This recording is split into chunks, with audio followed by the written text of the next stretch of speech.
Chapter 24. Betrayal. Is it genetic? Scene 1. The house was quiet, the only light source deriving from the soft blue glow of Oscar's fish tank. Sophie sat still on the couch, her eyes fixed on the movement of her fish, desperately trying to find comfort. The sound of keys turning in the lock broke the silence, and Sophie's heart squeezed as Ryan stepped inside. She hadn't expected her wife to come home, not after the helicopter fiasco and abandoning her at work. Ryan paused in the doorway, her eyes adjusting to the dim light. She looked around and then saw Sophie looking at her. "I wasn't expecting you to come home," Sophie said, her voice cutting through the quietness. "Yeah, well, I thought about staying at Iris's, but I didn't want to be out of reach if Luke needed us. Besides, there's plenty of places to hide here in this house." Sophie winced at the sarcasm dripping from Ryan's words. Ryan moved further into the living room, her footsteps reverberating in the emptiness. She peeked at Sophie, their eyes meeting for a brief moment. Then she glanced away suddenly. Sophie watched as Ryan moved towards the security panel, her fingers hovering over the buttons. "Leave it," her voice barely above a whisper. "I'm going out." Ryan's hand stilled, and she turned to face Sophie with a sardonic laugh. "Going out? What? Are you going to get drunk again and fight some randoms?" "No, I just need some air." Sophie tensed up, Ryan's words hitting a raw nerve as she flashed back to that messy night out. In that moment, she'd been a hot mess, trying to numb the pain and shake off the heavy guilt. But tonight, the idea of getting wasted just felt like a dead-end street. The sound of a door slamming upstairs jerked Sophie from her thoughts. She stared at the empty space where her wife had stood, numb to the cold dismissal. Scene 2. With a heavy heart and a backpack, Ryan roamed the quiet streets of her old neighborhood. She was making her way to the cemetery where Cora rested. Each step felt like a mile, her feet moving on autopilot down the customary path. Ryan sank to her knees before Cora's grave, the damp grass trickling through her pants. Gently, she laid fresh flowers across the headstone, with her fingers tracing the inscription. "Hey, Ma, I'm sorry it's been a minute. Things have been a lot lately, but I miss you. Not a day goes by where I'm not thinking about you." A half smile touched her lips, torn between happiness and melancholy, while she launched into the updates about her little backyard garden. "You should have seen the new plants I got, Ma. The orange ones with the funny name. They're gonna look dope next to the tomatoes." The lighthearted exchange lost its spark as Ryan dove into the nitty-gritty of her agent life with Sophie. Tears welled up in her eyes as she spoke and thought of her wife, the best thing that had ever happened to her, now a source of heartache and pain. "Ma, I thought Sophie and I had something real. We've been through so much together, both on the job and in our personal lives. I trusted her with everything, but now..."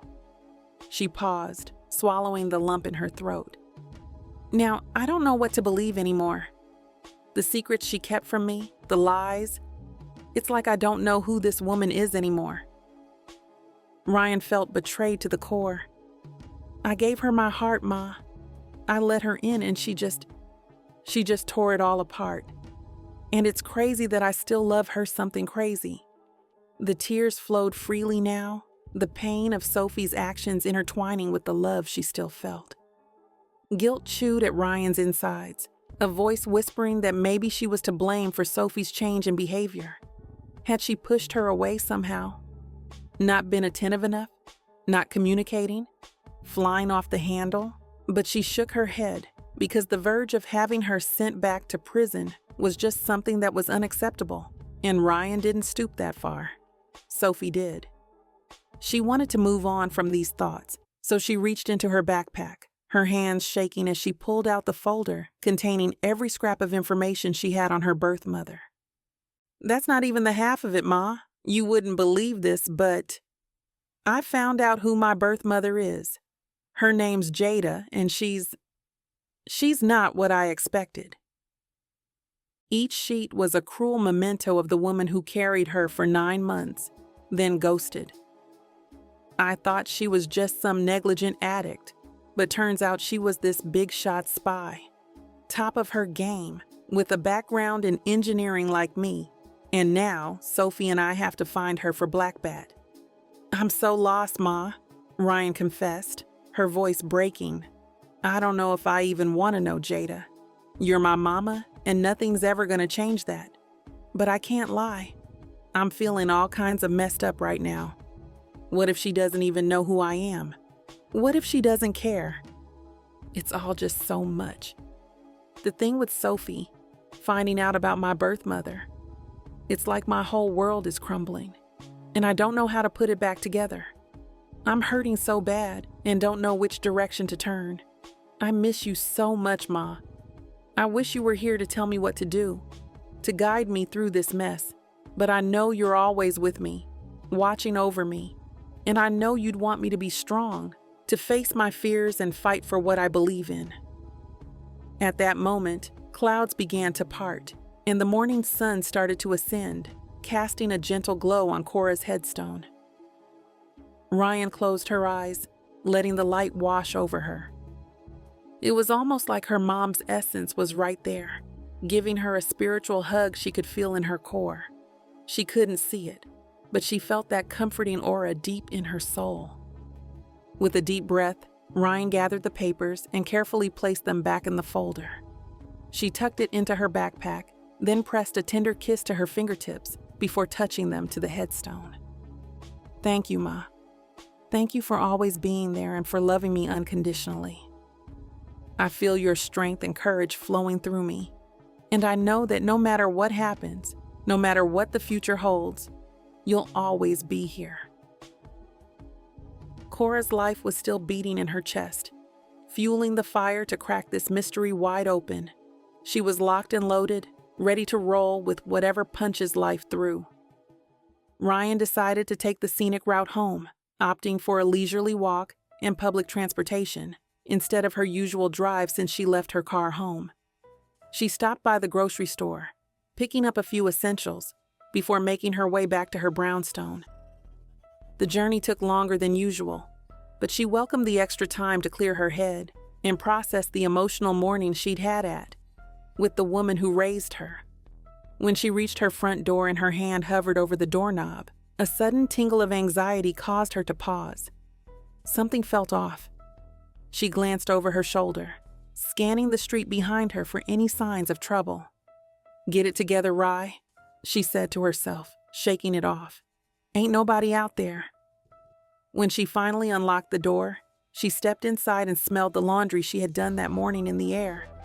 After placing the bags on the counter, she chucked her keys onto the table, the jingle cutting through the dead, quiet in the house. The silence was thick, making the hairs on her neck stand up. "Sophie," her voice too loud in the quiet. No answer. Ryan knew Sophie had gone out earlier, but the house felt too still, too empty, even in their wife's absence. The feeling in the air made it seem like the walls themselves were anticipating something to happen. "Sophie, are you home?" She tried again, with urgency creeping into her tone. She set the groceries on the living room floor and felt she was being watched. She reached for the gun they kept hidden on the shelf above the fish tank, and when she turned around, everything went dark. Scene 3. Sophie stood on the rooftop, the same one she had brought Ryan 2 years ago when she first realized she was head over heels and in love with the woman. She often sought solace here, a place to escape the suffocating walls of their home and the craziness of their job. With the gentle wind kissing her face, Sophie found herself thinking about how things used to be easy and fun with Ryan, before their marriage hit this rough patch they're stuck in currently. Flashback. After a successful mission, they decided to enjoy the Hollywood lifestyle in Cali a little longer. Ryan, ever the romantic, had planned an all-day date for them. They started with breakfast at a hip cafe, followed by a walk along the beach. The sand beneath their feet and the salty breeze in the air made Sophie feel alive and carefree. Ryan was cracking up as Sophie ran after squawking seagulls, her smile lighting up the whole beach. In the afternoon, they visited a pop-up museum filled with oddities and peculiar exhibits. Ryan dragged them to check out the most random shit in the museum. Her wife's goofball antics were too funny, and Sophie enjoyed every second of it. As the evening approached, they made their way to the arena for a WNBA game between the LA Sparks and the Connecticut Sun. Ryan, a recent basketball enthusiast, excitedly filled Sophie in on the league's dynamics and the players' stories, including some juicy lesbian drama. Sophie listened, entertained and slightly shocked by the tales. And then she broke up with her fiancé, and now she's dating the best player on their team now. I think they are engaged too. Damn, Rye, what have I been missing? Who needs reality TV when you've got the WNBA? Settling into their seats, Ryan perked up when she saw one of her favorite players warming up. Oh, snap! There's Dijonai. Sophie knew that look all too well. Her girl had her sights set on someone. Uh-huh. You got a crush or something? Nah, babe, it's just a harmless appreciation. Ryan chuckled, caught red-handed.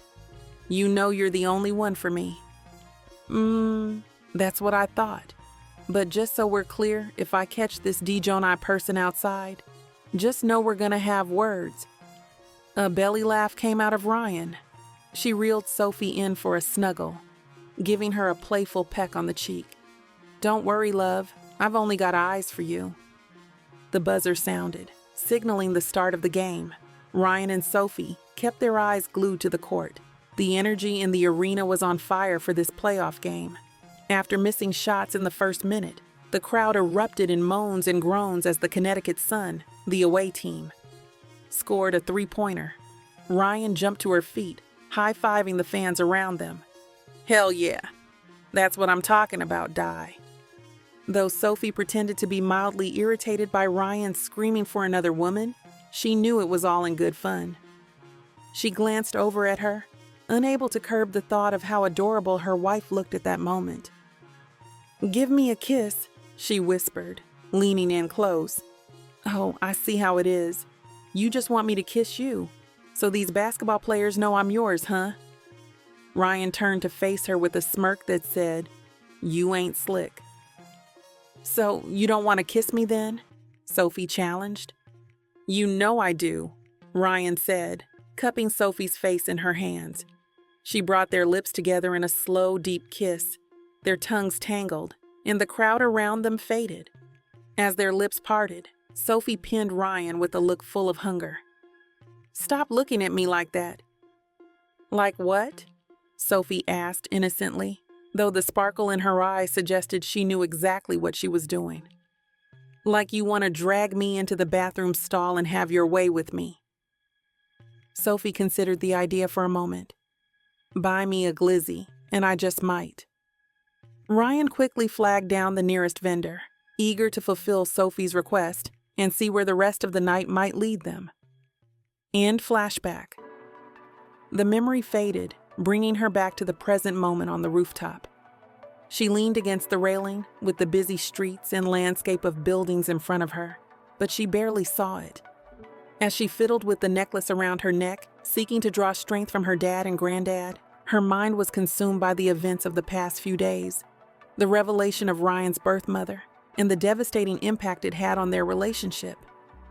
No matter how hard she tried, she couldn't get that moment out of her mind, the way Ryan's face looked when the truth about Jada came out. That image was branded onto Sophie's soul, a constant reminder of the devastation she'd caused the love of her life. I really fucked up this time, she whispered to herself. She had a stupid conversation with Luke about a new partner, kept the secret about Jada a day too long, lied about a stupid wallet, and now she was paying the price. Picturing life without Ryan was unimaginable. Early mornings without her wife beside her, no sleepy giggles or music playing, no soft smiles or inside jokes over breakfast. Just the thought of it made it hard for Sophie to breathe. No, I won't let that happen. I can't lose her. She had to find a way to make this right, to prove to Ryan that their love was worth all of this bullshit. Sophie knew it wouldn't be easy, and she would have to work harder than she ever had before to regain the woman's trust. But she was willing to do whatever it took to fight for their relationship with every ounce of strength she possessed. She just hoped it wasn't too late, that the damage she had done wasn't irreversible. Sophie took one last look at the city below, then, with a deep breath and a heart full of hope, she turned and made her way back inside, ready to face whatever challenges lay ahead.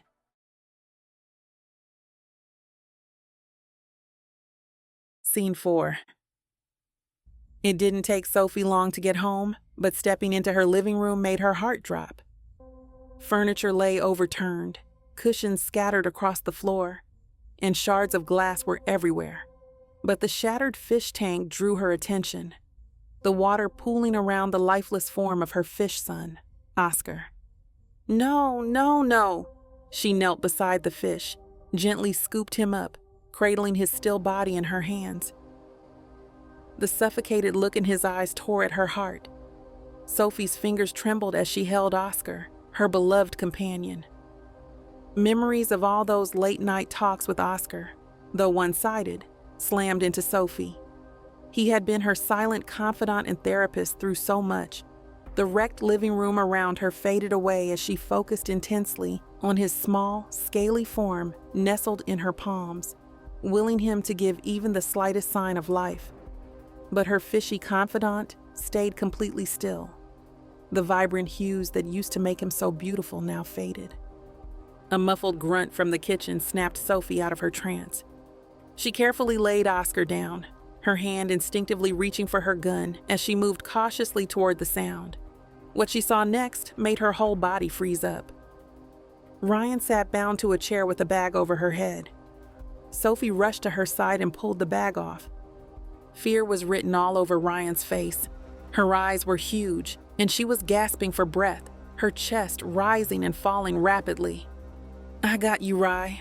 I got you, Sophie murmured, gently peeling the tape from her wife's mouth. Ryan gasped for air, her voice hoarse as she spoke. They jumped me, Soph, soon as I walked in the door. Who? Who did this?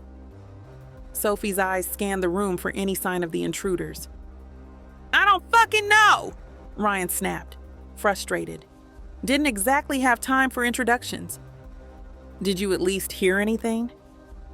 I just heard movement around me and they went downstairs. Then upstairs, but I don't know what they were doing. If I did, I will tell you. Okay, just stay here. I'm gonna check the house. Ryan rolled her eyes, tugging at her restraints. Where else am I gonna go, genius?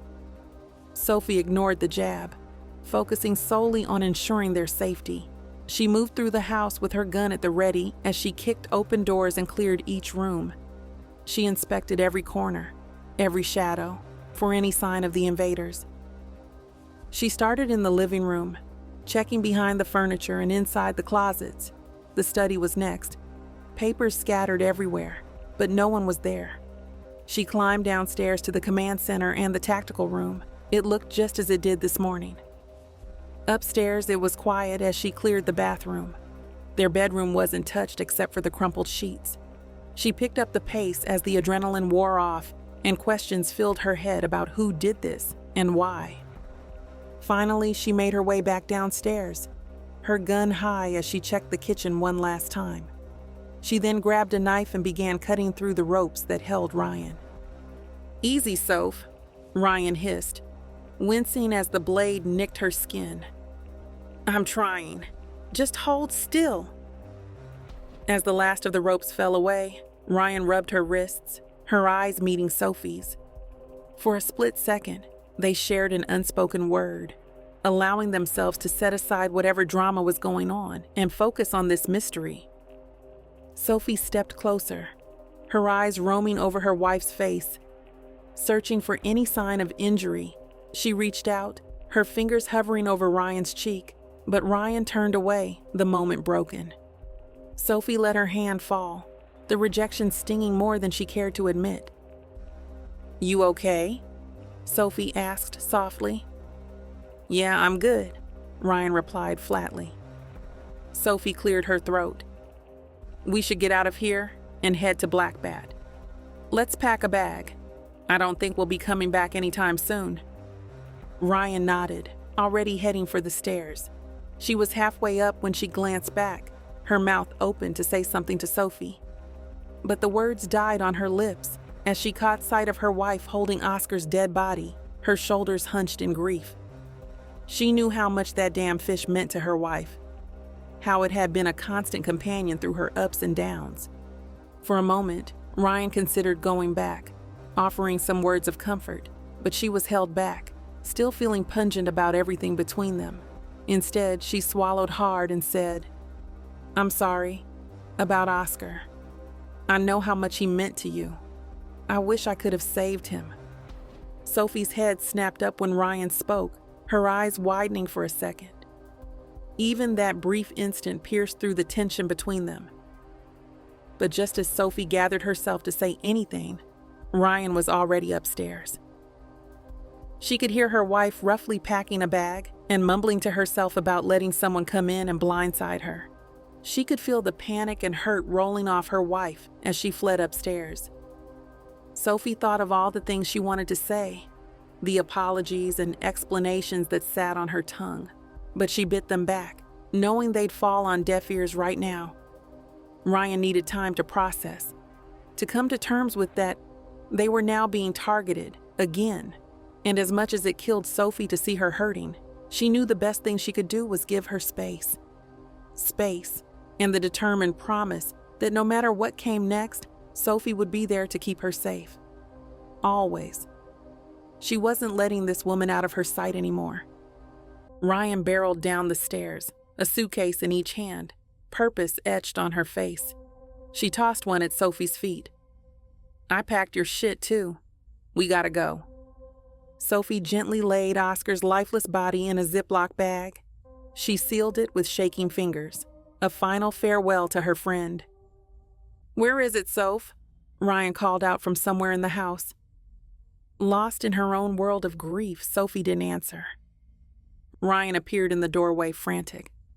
"Sophie, where is it?" "What?" Sophie looked up, startled by the intensity in Ryan's voice. "My backpack. Where the hell is it?" Scene 5. Black Bat headquarters. Conference room. Nobody said a word except for Ryan's annoying foot tapping and somebody's chip bag crinkling. Sophie couldn't take her eyes off the door, waiting for Luke to come back with some info. Anything to explain why their whole world just got flipped upside down. Ryan's patience was wearing thin, her nerves tattered from hours of sitting, waiting, wondering. She stood suddenly, her chair scraping against the floor. Who the fuck would come after me like that? "I don't know, Rye." Sophie glanced up at her, looking just as drained after waiting for Luke for the last 5 hours. "But they must have known we were both going to be gone. They planned this." "And for what?" Ryan paced the room. "To tie me up like some punk bitch and leave me there. It's like they were trying to send a message to scare us. But why? What do they want?" "I don't give a fuck what they want. They came into our home, Sophie. They put their hands on me and tied me up like I was nothing. Like I was weak. Bab, Ryan, I know you're upset, but we need to stay calm and think this through." "Don't tell me to calm down. I am calm. This is me fucking calm right now." Sophie took a step back. She knew Ryan was hurting, that the violation of their home and the attack on her person had shaken her. But she also knew that they needed to keep their heads. "I should have fought back harder. I should have been stronger." "You are strong, Ryan." Moving closer, Sophie reached out and held Ryan's face tenderly in her hands. They were both surprised that Ryan didn't jerk away this time. "You're the strongest person I know, but even the strongest people can be caught off guard, can be overpowered. That doesn't make you weak. It makes you human." Ryan leaned into Sophie's touch, her eyes flickering closed as she listened. She couldn't lie. She missed her touch, and she needed this.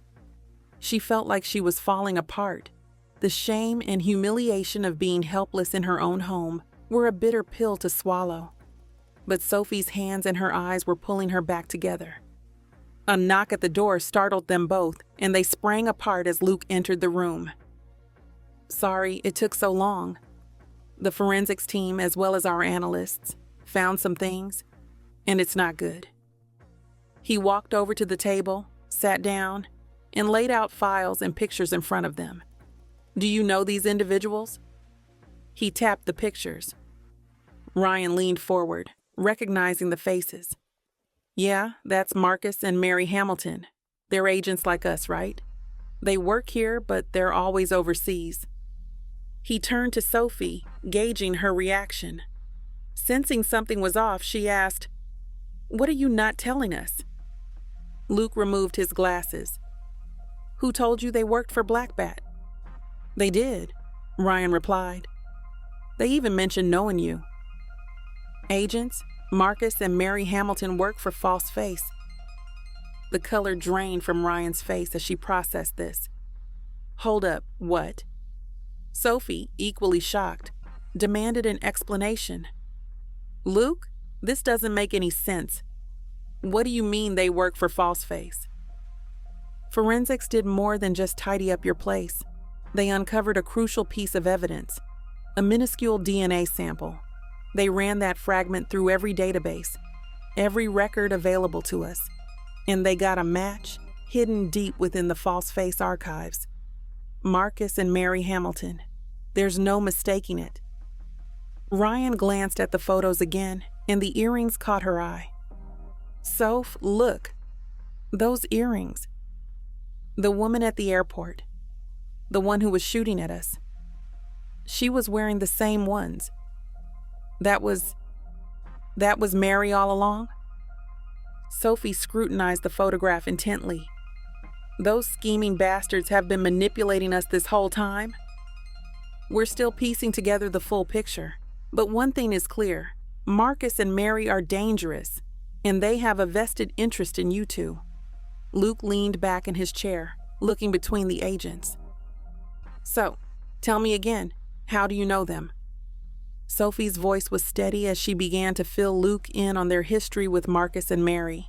She started at the beginning, painting a vivid picture of the neighborhood block party where they had first crossed paths, the neighborhood celebration, and the subtle hints that there was more to the Hamiltons than met the eye. She laid it all out, detail by detail. She moved on to the night the Hamiltons had come over for dinner, the way the couples had bonded over shared stories, and the challenges of balancing their dangerous professions with their personal lives. When Sophie got to the part about the last-minute mission, the way Marcus and Mary had extended an impromptu invitation, she chose her words cautiously. She focused on the opportunity it had presented, the chance to prove themselves and form a stronger connection with their new friends. The details of Ryan's enthusiasm, the way she had leaped at the chance without a second thought, those she kept to herself, knowing they would only muddy the waters further. As she spoke, Sophie could feel the load of the omissions, the parts of the story she was deliberately leaving out. The truth of Ryan's growing bond with Marcus, the way their connection had seemed to deepen with each interaction. Those were details Luke didn't need to know, details that would only complicate an already tangled situation. While Sophie did all the talking, Ryan stayed mum, her focus locked on the table's surface. The weight of Luke's questioning stare was undeniable, even if he didn't actually voice the thoughts racing through his mind.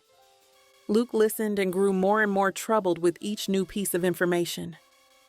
When she finally wrapped it up, he slumped back in his chair, fingers interlocked like he was trying to keep his cool. But it didn't last long. "Are you two kidding me?" he exploded. "You did all of this behind Black Bat's back? Do you know how dangerous False Face is?" Sophie flinched at Luke's anger, but she held her ground. "Luke, we had no idea they were False Face. They approached us, said they worked here, and knew everything about this place, and how things worked. And you just believe them? You're trained agents, for Christ's sake. You should know better than to trust anyone. Why didn't you confirm with me when you first met them? Look, we fucked up, okay? Ryan spoke up. But it's not like we were out there spilling secrets to every Tom, Dick, and Harry. We thought we had it under control. They had all the right codes, knew all the protocols. We didn't want to bother you with what seemed like a routine encounter. That's exactly what they wanted you to think, Ryan. False face agents are masters of deception. They know how to blend in, how to gain trust. It's what makes them so harmful. You two should have known better and checked in with me. That's what you do when you encounter unknown variables in the field. You report back, you verify, you don't just take things at face value.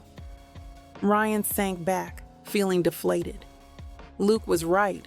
They'd gotten way too comfortable, risking it all on stupid assumptions. Hey, we made a mistake, okay? Ryan and I know how to handle ourselves in the field. We assessed the situation and made a judgment call. Maybe it was the wrong one, but we were just trying to do our job. At least we thought we were. I understand that, Sophie. But you have to understand the position you've put yourselves in. The position you've put Black Bat in. False Face is not an enemy to be taken lightly. Sophie slammed her hand on the table. And what about Black Bat's responsibility in all of this?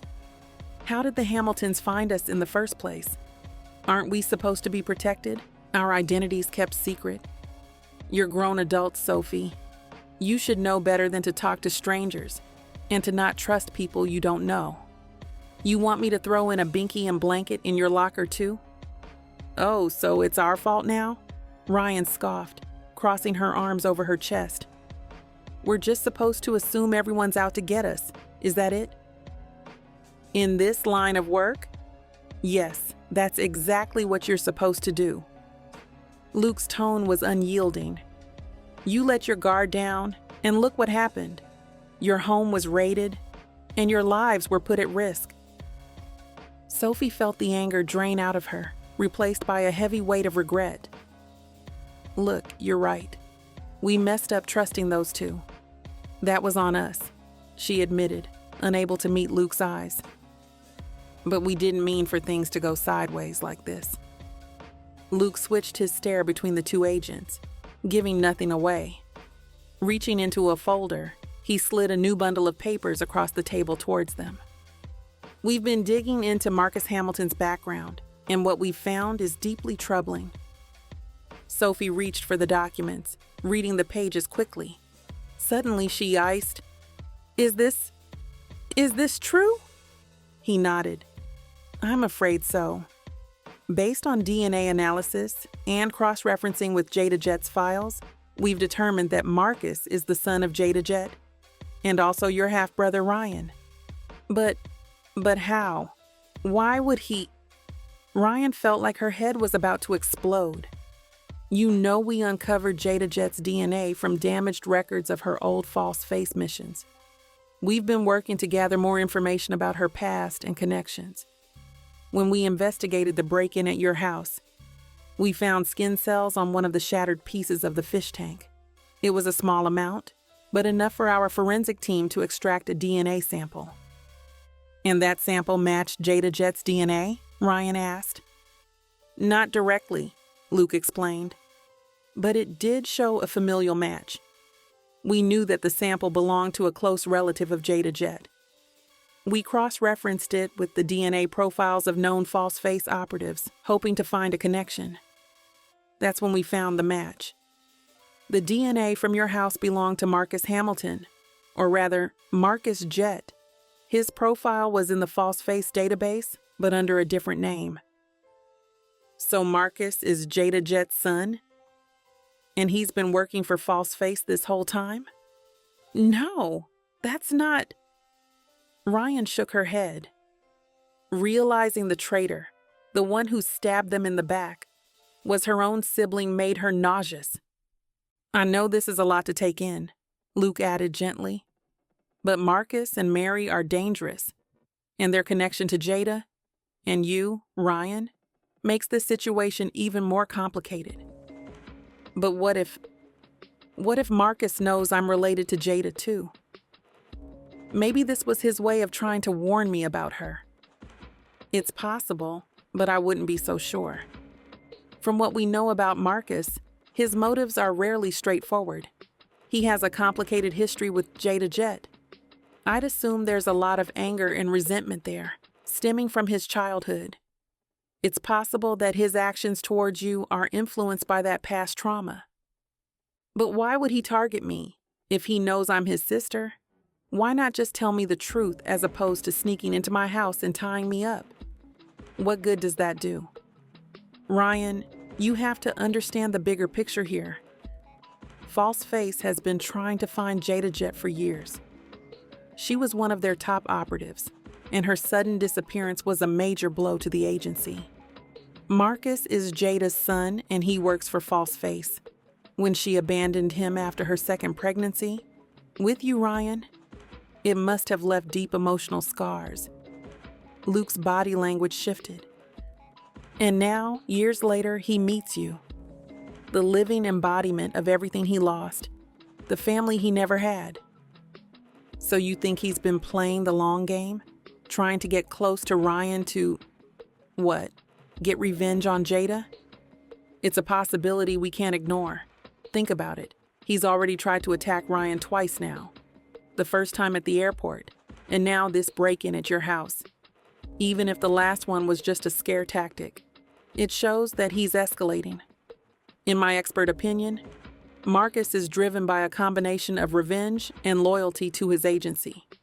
He sees Ryan as a means to an end, a way to strike back at the mother who abandoned him and to prove his worth to False Face. On top of that, your very existence is a constant reminder of the family he lost, the life he could have had. And that bitterness twisted him up inside, made him obsessed with the idea of destroying you, as if that could somehow erase the pain of his past. Sophie squeezed Ryan's hand tighter. But it's not Ryan's fault. She didn't ask for any of this. She's just as much a victim of Jada's choices as Marcus is. You're right, Luke agreed. But in Marcus's mind, Ryan is the epitome of everything he hates, everything he wants to destroy. She's the key to his revenge, the way to make Jada suffer like he has. But why not just kill me then? Ryan asked. If he wants to hurt Jada, why keep me alive? It's a sick and twisted form of psychological warfare, agents.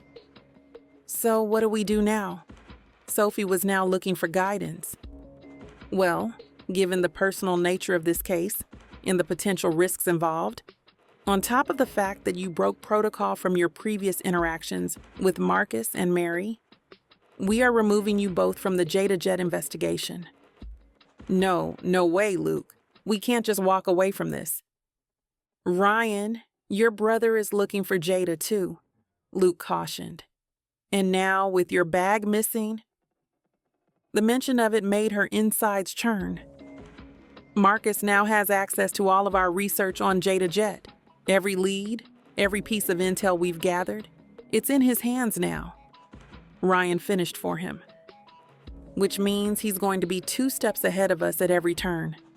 Sophie cut in. Exactly. This breach of intel puts us at a severe disadvantage. We're going to have to work twice as hard to stay ahead of Marcus and Mary now. I've half a mind to bench you both indefinitely. With all due respect, sir, I think Ryan and I are still uniquely qualified to handle this case. We understand Marcus's motivations better than anyone, and we're prepared to do whatever it takes to bring him in. We're already in his crosshairs. Benching us now won't change that. I'm not going to let that twist. Ryan's voice caught, her eyes squeezing shut as she fought to control her emotions. That son of a bitch isn't getting to Jada first. I won't let him. She stood abruptly, pushing back from the tab. I need to find her, Luke. I need to understand why she shook her head, cracking her knuckles. Marcus is playing a fucked up game. And like it or not, we're the key players. You take us out now? She met Luke's eyes. He wins. For a few seconds, Luke didn't say anything, thinking hard about their points. I don't like it, he said finally, but I can't argue with your logic. You stay on the case, but you're on a tight leash. No more off-book interactions. One wrong move, and I'll have you both put under so fast it'll make your head spin. Are we clear? Crystal, Ryan agreed. All right then. Luke pushed a file across the table. New intel suggests Jada's in Sierra Leone. We've got a small window of opportunity to extract her before Marcus catches wind of her location. Sierra Leone? When do we leave? Sophie flipped through the file. Luke glanced at their bags in the corner of the room, then back at the agents. Ready to go now?